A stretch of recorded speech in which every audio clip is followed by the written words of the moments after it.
আসসালামু বন্ধুরা, কেমন আছেন? আজকে আমরা জানব হোমোনমস কি এবং হোমোনমস কাকে বলে এবং কয়টি শব্দ। হোমোনমস সমনাম শব্দ হচ্ছে এমন শব্দ যেগুলোর উচ্চারণ বা বানান একই কিন্তু অর্থ ভিন্ন। বাংলায় বলতে গেলে এই একই শব্দ বা একই রকম শোনার এমন শব্দ যেগুলোর মানে এক নয়, সেগুলোকে হোমোনমস বলে। উদাহরণ: ব্যাংক। ব্যাংকের অর্থ এক, নদীর পাড়। He sat on the river bank. তিনি নদীর পাড়ে বসে আছে। আর 2 নম্বর অর্থ আর্থিক প্রতিষ্ঠান। I deposit money in the bank. ব্যাংকের কথা বলা হয়েছে।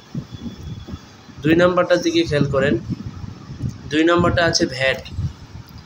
ভ্যাট একটা অর্থ ক্রিকেট ভ্যাট। আমরা যা বুঝি he hit the ball with a bat. তিনি ভ্যাট দিয়ে বলটাকে পাড়ি দিলেন বা দিলেন। 2 নম্বর অর্থ বাদুর। এ ভ্যাট ফ্লাই অ্যাট নাইট। বাদুর রাতে ওড়ে। তারপরে হোমোনমস কয় প্রকার? হোমোনমস এর প্রকারভেদ। হোমোনম সাধারণত 2 রকম হতে পারে। একটা হলো হোমোফোন, যেটা আমরা এর আগে পড়েছি। একটা হলো হোমোগ্রাফ, সম্মিলিত শব্দ, বানান এক কিন্তু উচ্চারণ ও অর্থ ভিন্ন। বানান এক, উচ্চারণ আর অর্থ ভিন্ন। লিড অর্থ নেতৃত্ব, লিড অর্থ ধাতু বা সীমা। তো বন্ধুরা, যদি আমাদের ভিডিওটা ভালো লাগে আমাদের পাশে থাকুন। আমরা হোমোনমসের আরও ভিডিও করে আপনাদের কাছে